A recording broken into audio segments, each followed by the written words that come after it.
আমার আব্বা রাজমিস্ত্রি কাজ করতো, 22 বছর বিদেশ ছিল, ওমানে ছিল, দুবাই ছিল, সৌদি আরবে ছিল, এরপরে হচ্ছে আবুধাবি শহরে ছিল, যেটা হচ্ছে আপনার ইয়ার শহর, আরব আমিরাতের একটা শহর। মাসে কিছু টাকা পয়সা কিছু পাঠাইতে পারছে, সব মিলে চলাফেরার মতো অবস্থা ছিল। আমার কর্ম, আপনারা প্রত্যেকের মোবাইল আছে না? মোবাইলে সার্চ করলেই দেখতে পাবেন, আমার চাইলে পকেটে টাকা থাকলে নিজেও কিনতে পারবেন।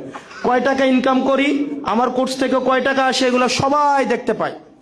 আমার বছরে 12.5 লাখ টাকা ইনকাম, প্রত্যেক মাসে 1.5 লাখ, 1 লাখ টাকার একটু বেশি প্রত্যেক মাসে। এটা জুলাইয়ে কমছে, জুলাইয়ের আগে আরো বেশি ছিল, এটা জুলাইয়ের পরে কমছে। অন্যদের আরো ইনকাম কি বাড়ে, আমারটা কমছে। সব মিলাইয়া আমার সম্পদ আছে 50 লাখ টাকার, সব মিলাইয়া 50 লাখ টাকা, যেটা দিয়ে চলতে পারবো। আমি আপনাদের কাছে একটা কমিটমেন্ট দিয়ে গেলাম আজকে, যদি নির্বাচিত হইতে পারি, আমার জীবনে আমি কোনোদিন কন্ট্রাক্টরি করব না। এমপি হওয়ার পরে একজন একটা কন্ট্রাক্টরি লাইসেন্স নেয়, তাই না? আমি যে এমপি হওয়ার পরে যে একটা গাড়ি কিনে নাও, যে ট্যাক্স ফ্রি গাড়ি, একটা 2টা কিনতে পারে জনগণের টাকায় হারামিগুলা, এই ট্যাক্স ফ্রি গাড়ি হাত দিয়েও ছুঁয়ে দেখবো না। এবং এমপি হওয়ার যে বেতনটা, এই বেতনটা ছাড়া একটা টাকাও ছুঁয়ে দেখবো না। এবার আপনারা অন্য ক্যান্ডিডেটদের হলফনামাগুলা দেখবেন, কার ব্যাংক লোন আছে, যাদের কাছে ব্যাংকই টাকা পায় 17 বছর, 18 বছর, 20 বছর, যারা ব্যাংকের কাছেই ঋণী, তারা আবার জনগণের কি সেবা করবে? তারা তো ব্যাংকের কমিটমেন্টই রাখতে পারে না, তাহলে জনগণের কমিটমেন্ট কিভাবে রাখবে? এই জিনিসগুলো একটু আমলে নেবেন। সুতরাং অর্থনৈতিক শোষণ কেবলমাত্র তখনই মুক্তি হবে যখন নেতাই অর্থনৈতিক স্বাধীনতার মধ্যে থাকবে। আমার ভাত কাপড়ের নিয়ে চিন্তা নাই, টেনশন নাই, আমার চিন্তা যেহেতু নাই, টেনশন যেহেতু নাই, এবং আমি বিশ্বাস করি আমার নেতা কর্মীরা চাঁদাবাজি করবে না, টেন্ডারবাজি করবে না, সুতরাং আমি স্বাধীনভাবে কাজ করতে পারবো। এখন আমার নেতা কর্মীরা যদি চাঁদাবাজ হয় আর গুমতি নদীর মাটি কাটে, সেই জায়গায় আমি কখনো অর্থনৈতিক মুক্তি আমি দিতে পারবো না। প্রিয় দেবিদ্বারবাসী, সর্বশেষ আমাদের দেবিদ্বারের উল্লেখযোগ্য একটা সংখ্যক হচ্ছে যারা রেমিটেন্স যোদ্ধা। আমাদের রেমিটেন্স যোদ্ধা ভাইয়েরা বিদেশে বসে আমাদের দেশে ফোন দিয়া, মাঝে মাঝে ফোন ধরতে পারি না, পরে মেসেজ পাঠায় যে কাকু মোবাইল নাম্বারটা দাও, তোমার কিছু টিয়া পাঠায়। দেয়া গেছে বেড়ায় বেতন পায় 17,000 টিয়া, বউ হচ্ছে কয় টিয়া দাও না কেন গ্যাঞ্জাম করে, এই বেড়াও আমার 5,000 টিয়া দিত ঘুরে। এই লোকগুলার যে আবেগটা, এই আবেগটা কোন জায়গা থেকে আসে? দেবিদ্বারের প্রতি ভালোবাসা, দেবিদ্বারের প্রতি আন্তরিকতা, দেবিদ্বারের যে ইতিবাচক উন্নয়ন। এই আমাদের প্রবাসী রেমিটেন্স যোদ্ধা ভাইরা যারা আছেন, আমি আপনাদেরকে অনুরোধ করব, ভোট যাকে ইচ্ছা তাকে দেন, কোনো সমস্যা নাই, কিন্তু এবার আপনি আপনার ভোটটা দেন। কারণ আপনাদের রেমিটেন্স যে দালালের চক্করে থাকেন, ভিসা নিয়ে জটিলতা থাকেন, এম্বাসি গুলাতে যে আপনাদেরকে হয়রানি করা হয়, আপনাদেরকে বেতন ভাতা নিয়ে যে সমস্যা করা হয়, এগুলো সরকার এতদিন পর্যন্ত সমাধান করে নাই।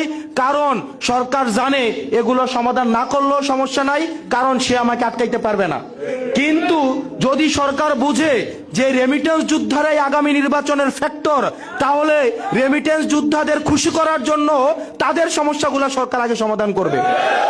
সেজন্য বাংলাদেশের রেমিটেন্স যোদ্ধারা পৃথিবীর যে প্রান্তেই থাকুন না কেন, যাকে ইচ্ছাই ভোট দেন না কেন, আপনারা অবশ্যই অবশ্যই আবার ভোটাধিকার প্রয়োগ করেন।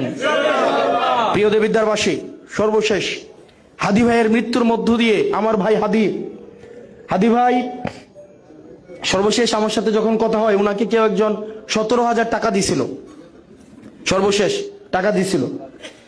তো উনি এই টাকাটা উনি আমার ছেলের কোনো অনুষ্ঠান করি নাই, যে আকিকা দিতে হয়, আকিকাটাও একটা মাদ্রাসায় দিয়ে দিছিলাম, কাউকে করতে পারি নাই। উনি আমাকে বললো, ওনার সাথে আমার খুবই হৃদ্যতাপূর্ণ সম্পর্ক, আমরা প্ল্যান পরিকল্পনা করে কাজ করতাম। তুমি আমাকে বললো যে তোমার ছেলে আমাকে তো দাওয়াতও দিলা না, বাসায়ও নিলা না, তো উনি 17,000 টাকা কেউ একজন দিছিল, উনি ওইখান থেকে আমার ছেলের জন্য একটা অংশ টাকা দিয়ে দিছিল। মারা যাওয়ার উনি মারা গেল শুক্রবারে, গুলি করলো শুক্রবারে, এটা হচ্ছে উনি আমাকে বুধবারে টাকাটা পাঠাইলো, এবং বৃহস্পতিবার 1:35 ওনার সাথে আমার কথা হয় একটা বিষয়, দেবিদ্বারের একটা বিষয় নিয়ে।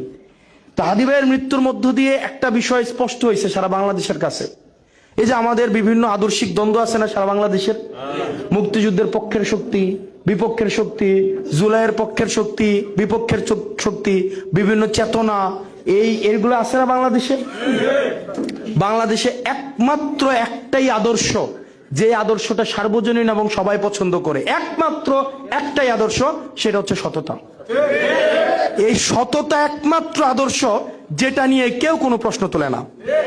সততা একমাত্র আদর্শ যেটা হিন্দু, মুসলমান, বৌদ্ধ, খ্রিস্টান, শাহবাগী, যেটা হচ্ছে মুক্তিযুদ্ধের পক্ষের, বিপক্ষের, স্বাধীনতার পক্ষের, বিপক্ষের, যত ধরনের মানুষ আছে, যেই ছাতার নিচে সবাই একসাথে হয়, সেটা হচ্ছে সততা।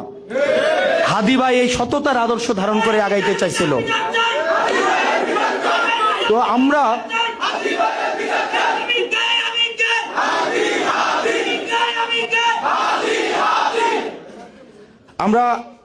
এই হাদি ভাইয়ের সততাকে ধরে নিয়ে আমরা যেন আগাইতে পারি। আমরা যেন আমাদের নীতির প্রশ্নে, নৈতিকতার প্রশ্নে, হকের প্রশ্নে, হালালের প্রশ্নে যেন বিন্দু পরিমাণ আমরা ছাড় না দিই। আমরা যেন এক টাকাও কোনোভাবে দুর্নীতি না করি। আমাদের বিভিন্ন ব্যক্তিগত জরুরাত, ব্যক্তিগত প্রয়োজন, চাহিদা, আকাঙ্ক্ষা আমরা সাংগঠনিকভাবে আমরা জানাবো, একজন একজনের কাছে জানাবো, কিন্তু এক টাকাও আমরা দুর্নীতি করব না।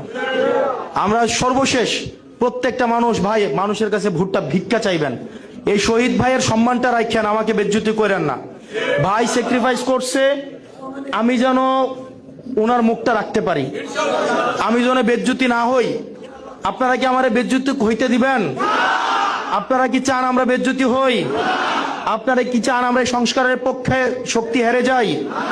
আপনারা কি চান যে আমরা যারা হচ্ছে দুর্নীতির বিরুদ্ধে অবস্থান নিয়েছেন আমরা হেরে যাই? আমরা যদি হেরে না যাইতে চাই, তাহলে দেবিদ্বারের কোনো মার্কা আছে? দেবিদ্বারের কোনো মার্কা আছে? খাতগড় থেকে ইষ্টগ্রাম কোনো মার্কা আছে? ওই সেই মার্কা।